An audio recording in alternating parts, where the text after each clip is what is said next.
My name is Linda Mackin, and I was 29 years old when my father died. The call came at 7:00 a.m. on a Wednesday, the kind of morning that still feels half-dreamed when the world hasn't fully decided to be real yet. I was standing in my kitchen, one hand wrapped around a mug of coffee I hadn't tasted, staring out the window at a gray Chicago sky, when my phone lit up with a 773 area code I didn't recognize. I almost let it ring. Chicago numbers were usually spam, robocalls, debt collectors looking for someone who wasn't me. Something about the timing made my thumb hover instead of swipe. Hello, is this Linda Mackin? The woman's voice was calm, professional, the kind of voice that never stumbles, never hesitates. Yes, I'm calling from Northwestern Memorial Hospital. I'm very sorry to inform you that your father, Martin Mackin, passed away at 5:47 a.m. this morning. Massive coronary event. The rest of what she said blurred into sound instead of meaning. Words like emergency team did everything they could, too extensive. I stood there staring at the coffee pot, noticing absurd details, how the glass was smudged, how the machine made a faint clicking noise while my entire life quietly split into before and after. Heart attack, a neighbor found him. Ambulance, ER, gone before they could stabilize him. She asked if I had questions, asked if I wanted to speak to the attending physician, asked about next steps. I answered automatically. Yes, no, I don't know. When the call ended, the silence in my apartment felt louder than anything she'd said. My father raised me and my younger brother Lucas alone after my mother died of cancer when I was 11. He never remarried, never even dated as far as I knew. He said he already had everything he needed to take care of. 22 years in the Army, logistics, supply, the invisible work that kept everyone else moving. When he retired, he moved us to the South Side and took a job at a shipping company. Same kind of role, same mindset. He never complained, never talked about sacrifice like it was something noble. He just showed up. Our house ran on structure. Bills paid early. Dinner at 6:30 sharp. Shoes lined up. Trash out on Tuesdays. He ran the household the way he ran his units, quiet authority, zero excuses. The first person I called was Lucas. He answered on the fourth ring voice, thick with sleep. What? Dad's dead, I said. Heart attack this morning. There was a pause. Then, are you serious? Yes. Another beat. So, what does that mean? Like, did he leave anything? I stared at the wall, my grip tightening on the phone. He wasn't even pretending to care. I'll call you later, I said, and hung up before he could say anything else. The next call was to Aunt Rita, my dad's older sister. She lived in Evanston, taught elementary school for 30 years before retiring.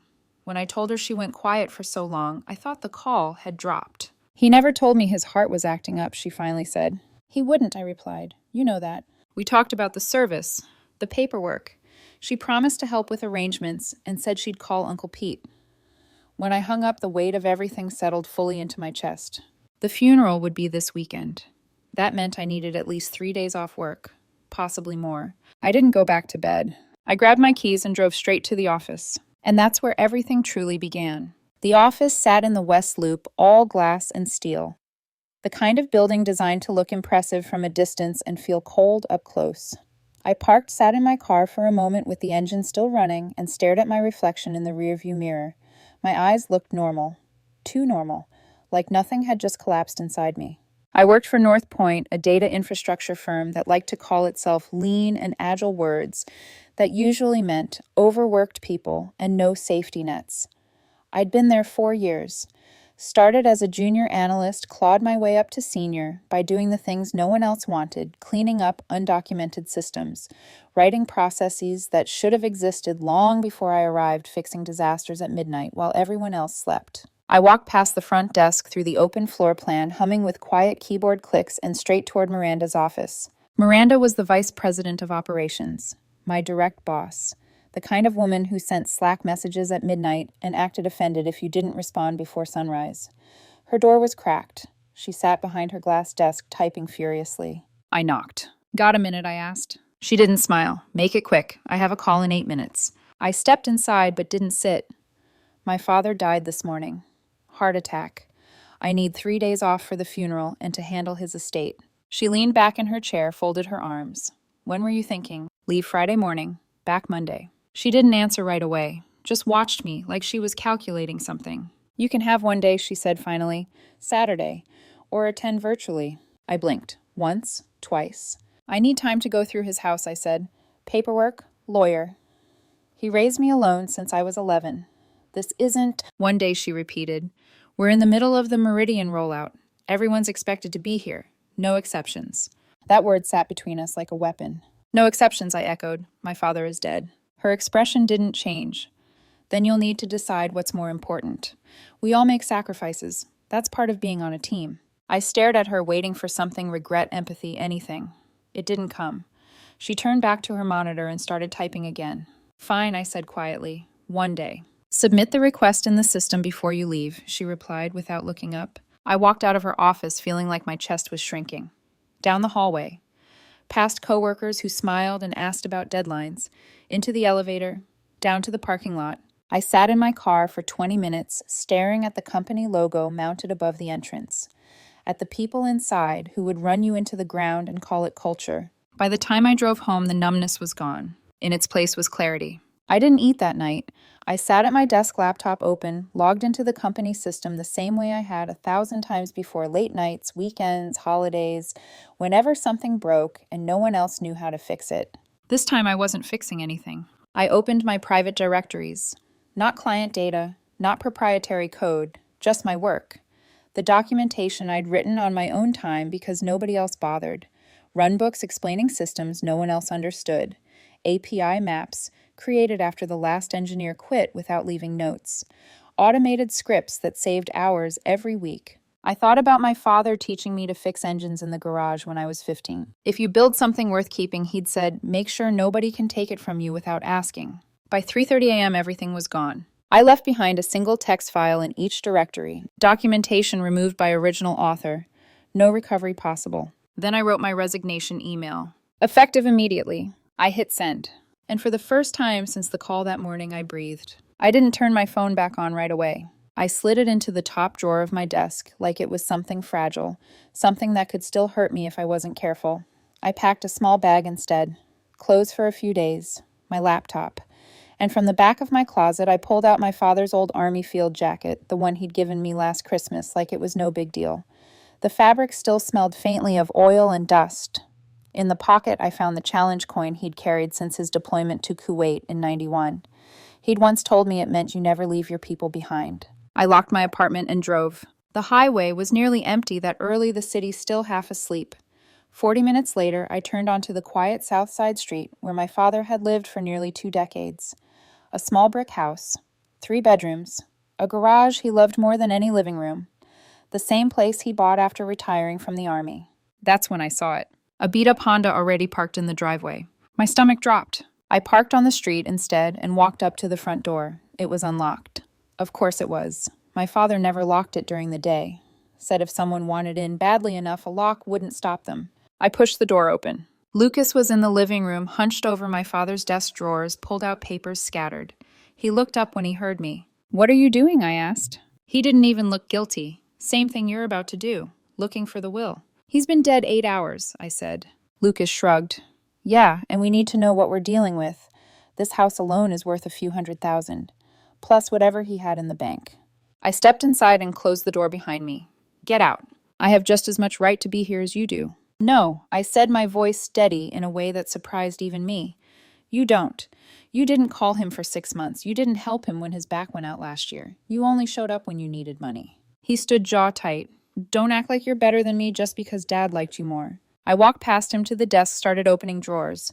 Leave now. Or what? I turned and looked at him. I didn't raise my voice. I didn't threaten him. I just looked. He grabbed his keys. Whatever. I'll see you at the funeral. We'll talk about splitting things then. The door slammed behind him. I stood there for a moment, hands braced on the desk, forcing myself to breathe. That's when my phone buzzed. I'd forgotten I'd turned it back on. The screen lit up like fireworks. Missed calls, voicemails, texts stacking on top of each other. I listened to the first voicemail.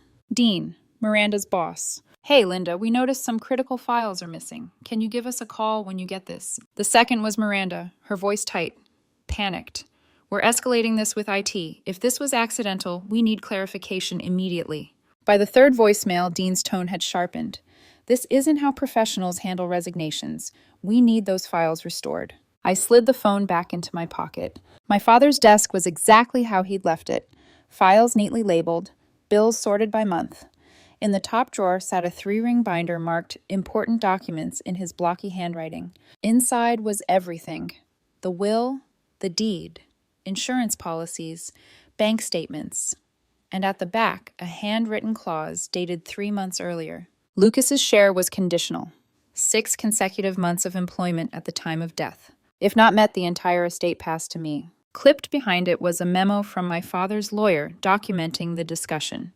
Dates, notes, his reasoning. I read it twice. My father had known. He'd prepared for this. He'd made sure I wouldn't have to fight. I took photos and sent them to Aunt Rita. Then I went through the rest of the house. By Thursday afternoon, I'd touched almost everything he owned. His bedroom closet still held his uniforms pressed and spotless. On the top shelf was a box labeled Kuwait 91. Inside were photos, letters, a folded American flag. In one picture, he was smiling in the desert, handing out mail to soldiers.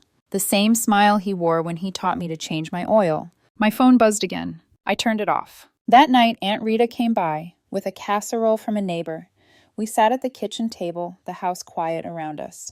He talked about you all the time, she said. Said your company didn't deserve you. For the first time since the call, my throat tightened. When she asked what happened at work, I told her everything. She didn't interrupt. When I finished, she nodded. Your father would have done the same thing. Friday morning, I turned my phone back on. 43 missed calls. The most recent voicemail was from Dean.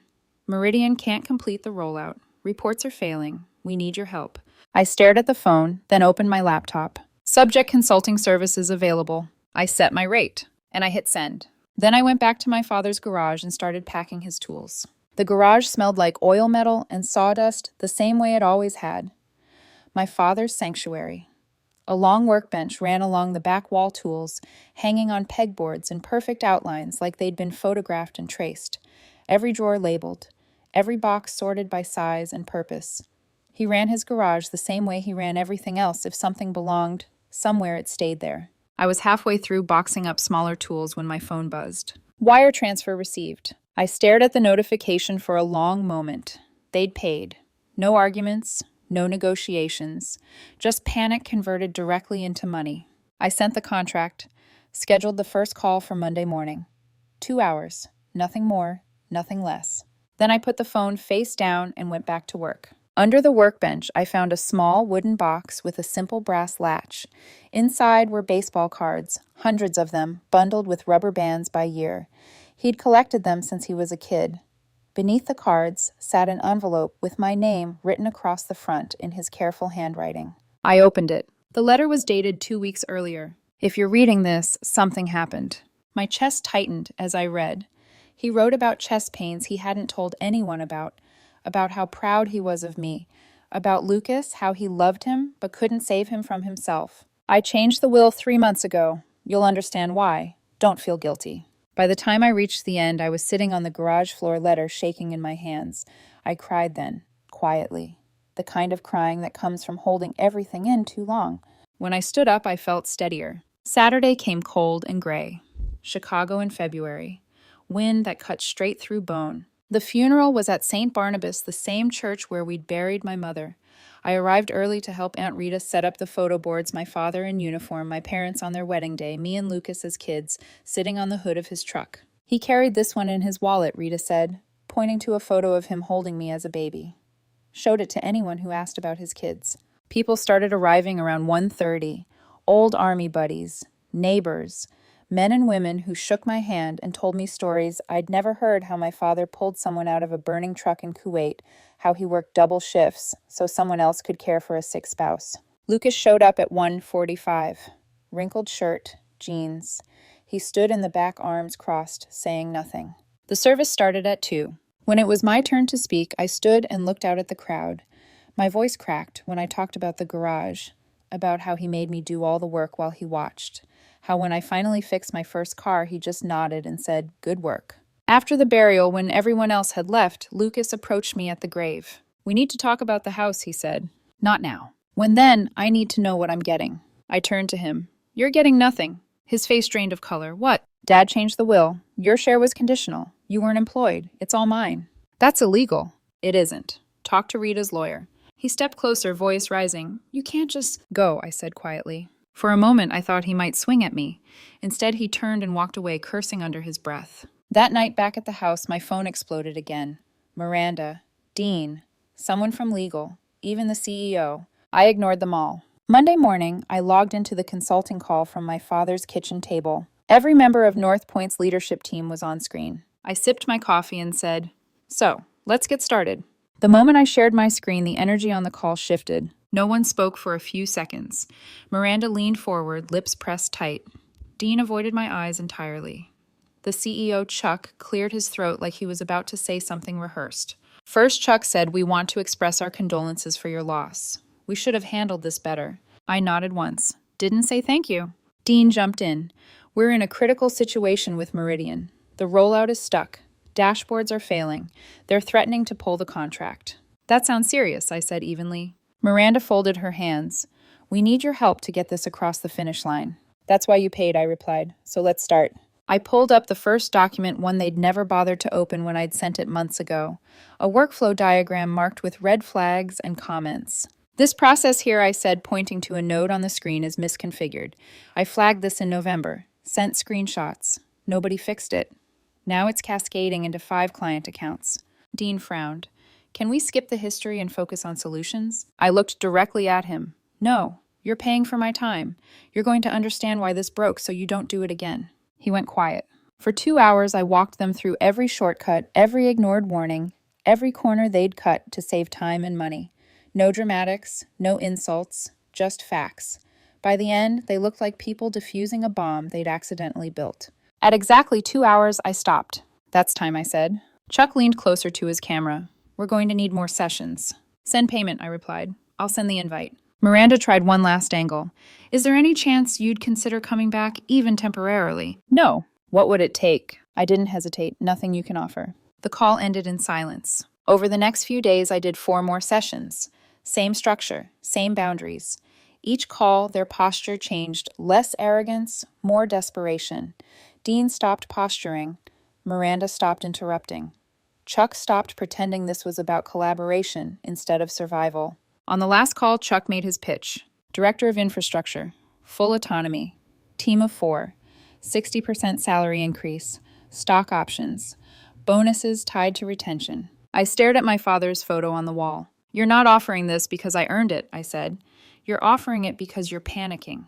"We're trying to do right by you now," Chuck said. 4 years too late. Miranda looked down. Dean said nothing. "My father died," I continued, "and your first response was to tell me to choose between my job and burying him.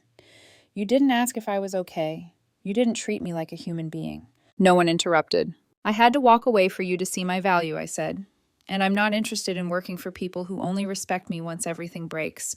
The line went silent. "That rollout is your problem now," I said. "You have the documentation. Figure it out." I ended the call. That afternoon, Lucas texted me. "We need to talk about the house." I replied once. "The will's filed. The lawyer confirmed it. You're done." I put my phone down and went back into the garage, picking up sandpaper and smoothing the edges of the half-finished wooden pendant my father had started for me. Some things you finish for yourself. Some things you finish for the people who can't. The fallout didn't come all at once. It arrived in pieces like aftershocks you feel more than hear. 2 days after I ended the final consulting call, an email came in from a junior analyst at North Point, someone I'd helped once after hours walking her through a broken reporting pipeline when no one else would respond. Subject line, "Thought you should know." Meridian had pulled their contract. 2 other clients were reviewing their options. Miranda had been reassigned. Dean was on thin ice. The message ended without a signature, like the sender didn't want credit or consequences, just to make sure I knew. I read it once, then I archived it. That chapter was closed. Lucas, however, wasn't done. He showed up at the house again that Friday afternoon, letting himself in with the spare key my father had given him years ago. I was in the kitchen making a sandwich when I heard the door. "You need to leave," I said without turning around. "This is my father's house," he replied. "I have a right to be here." "Not anymore." He leaned against the counter like he still belonged there. "I talked to a lawyer. He says the employment clause might not hold up." "Then let him argue it in court." "You're really going to keep everything?" "Yes. Mom would have wanted us to split it." I turned to face him. "Don't talk about her. You barely remember her." And Dad made his choice. His jaw tightened. For a moment I thought he might swing. Instead, he grabbed his keys and left, slamming the door behind him. That night, Aunt Rita called. Lucas's lawyer was contesting the will, claiming undue influence. The estate attorney wasn't worried. The documentation was airtight. Medical records showed full competency. The claim would drag on for a few months and go nowhere. Let it, I said. I'm not settling. The next call came from someone else entirely. Jordan, CTO of a smaller firm called Cascade Systems. He'd gotten my name from that same junior analyst. We're growing fast, he said. We need someone who can build systems the right way, long term. And I'm sorry about your father. Take whatever time you need. That caught me off guard. When we hung up, I sat alone in the garage for a long time thinking about what my father would say. Probably something like, don't ignore a good offer just because it came after a bad one. 3 months later, the garage was mine. Legally, emotionally, completely. Lucas's lawyer dropped the case. The will stood exactly as my father wrote it. The estate settled. The house would go on the market soon, but the garage, the tools, the workbench, the space where everything important had happened would stay with me. Lucas moved to Milwaukee. Warehouse job. No more messages, no more threats. Maybe adulthood finally caught up with him. Cascade turned out to be exactly what Jordan promised. Small team, no ego, no micromanagement. I built their documentation from scratch, hired 2 people, and for the first time in years, my work didn't come at the cost of my life. On my desk sat 2 things, a photo of my father in uniform and my mother's final letter, something I'd found tucked into a box in the basement, words about family, about doing the hard things when no one's watching. One afternoon, Jordan called to talk about expanding the team. 2 new clients, more infrastructure needs. He asked if I had recommendations. I'll put together a list, I said. No rush. After the call, I stood in the garage sanding the bookshelf I'd been building from walnut boards my father had saved. The pendant he'd started for me hung around my neck, now finished, but imperfect. Some things aren't meant to be flawless. They're meant to be real. I never replied to the final emails from North Point. I didn't need closure from them. Their silence was enough. What stayed with me instead was the quiet, the kind you earn after walking away from something that tried to take too much. I thought about the morning my father died, about Miranda telling me to choose, about how close I'd come to believing that was normal. The strongest move I ever made wasn't revenge. It was leaving with everything they didn't realize they needed. My time, my dignity, my self-respect. Some things are worth more than a paycheck, more than a title, more than keeping the peace. And my father taught me that even from the grave.